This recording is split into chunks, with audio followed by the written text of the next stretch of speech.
अरे माँ, मजाक छोड़ो। मुझे फाइनली वो मेन चौराहे वाली दुकान मिल गई है। अब देखना, आपका बेटा दुगनी स्पीड से पैसा कमाएगा। उफ, वो ये क्या? मेरी ऑनलाइन मेकअप क्लास चल रही है। इतनी जोर से क्यों बोल रहे हो आप दोनों? अरे मेरी धर्म पत्नी जी, मेकअप क्लास बाद में करना। वो चौराहे वाली दुकान मिल गई है हमको। अरे वाह! रुको, मैं अपनी माँ को फोन लगाकर बता देती हूँ। अरे मैं भी अपने रिश्तेदारों को बता देती हूँ। कितनी खुशी की बात है। हाँ हाँ, मैं भी अपने दोस्तों को बता देता हूँ। 1 हफ्ते बाद रजिस्ट्री है। बस, घर में खुशी का मौका था। उन तीनों ने अपने अपने फोन उठाए और लोगों में बात फैलाना शुरू कर दिया। और रही सही कसर, श्वेता बहू ने अपने पड़ोस में सबको बताकर कर दी। अरे वर्मा आंटी, अब हम भी जल्दी कार ले लेंगे। घर का रेनोवेशन होगा और ठाट से रहेंगे हम भी। अरे, ऐसा क्या हुआ? लॉटरी बाटरी लग गई है क्या? अरे, इस बार चौराहे वाली मॉल में हमको भी दुकान मिल गई है। दुकान नंबर 21, जो एकदम चौराहे पर है। अब ग्राहक बढ़ेंगे तो आमदनी भी बढ़ेगी ही ना।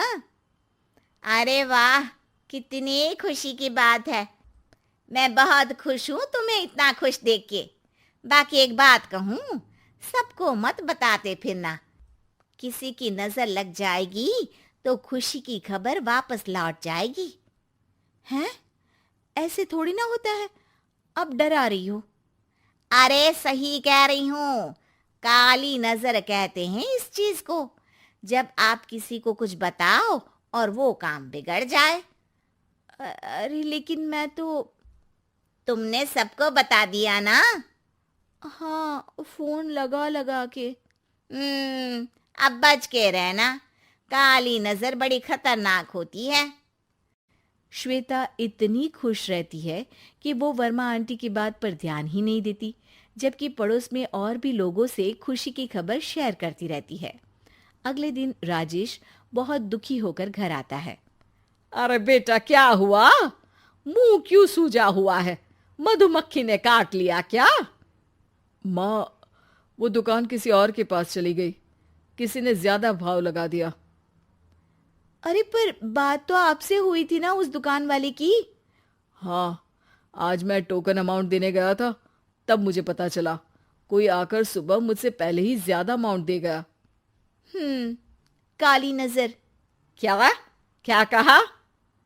वर्मा आंटी ने समझाया था कि किसी को बताना मत, वरना काली नजर लग जाएगी।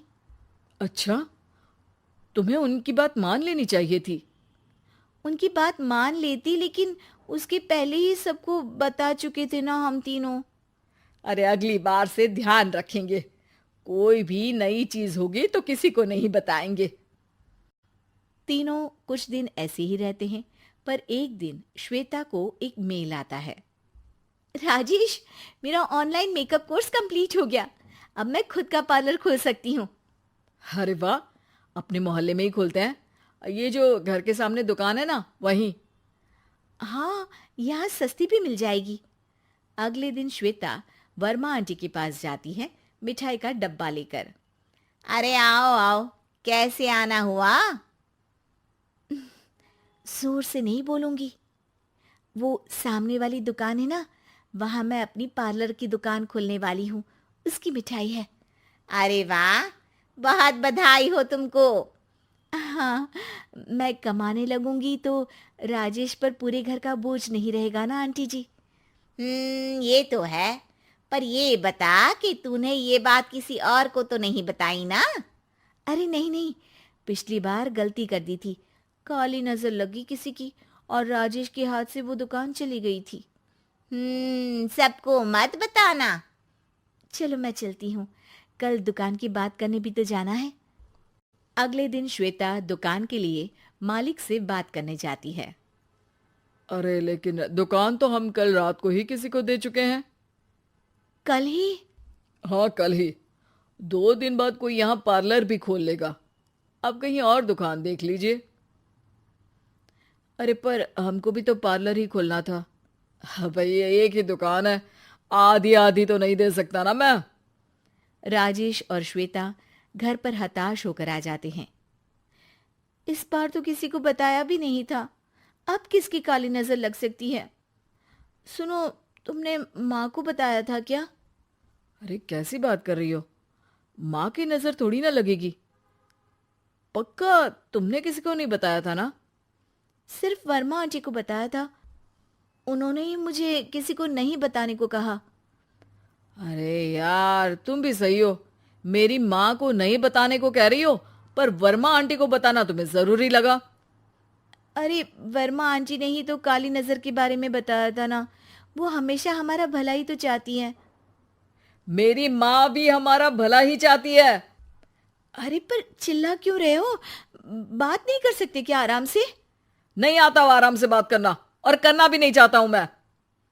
दुकान जाने का दुख गुस्से में बदल गया था और राजेश और श्वेता में बात बंद हो गई थी। 2 दिन बाद मोहल्ले में पार्लर का इनॉग्रेशन हुआ, जिसमें मोहल्ले के सभी लोगों को बुलाया गया, पर श्वेता, राजेश और माँ नहीं जाते। माँ अंदर आ जाओ, क्या देख रही हो? अरे नया पार्लर देख रही हूं अपने आंगन से। देखो, माँ को दूसरे का सुख देखने में कितना मजा आ रहा है, मेरा दुख नहीं दिख रहा इन्हें। यहाँ मेरा पार्लर भी तो हो सकता था। अरे चुप रहो यार, हर बात में लड़ाई क्यों ढूंढ रही हो? राजेश और श्वेता फिर बहस करने लगते थे। तभी माँ ने दोनों को बाहर बुलाया। अरे जरा देखो तो, दुकान चलाने वाले का बोर्ड पर नाम क्या लिखा है? श्रुति वर्मा। गाड़ी निकाल बेटा, हमें कहीं जाना है। काली नजर का इलाज कराने? राजेश अपनी बाइक निकालता है। तीनों ट्रिपलिंग कर रहे हैं। माँ राजेश को उस मॉल वाली दुकान पर लेकर जाती है जहां राजेश अपनी दुकान खोलने वाला था। यही दुकान लेना चाहता था ना तू? हाँ, पर इनको भी दुखी करने लेकर आई हो क्या यहाँ पर दुकान दिखाकर? वहां काफी नहीं था? अरे श्वेता, थोड़ा सब्र रख, अभी पता चलेगा कि हम यहाँ क्यों आए हैं।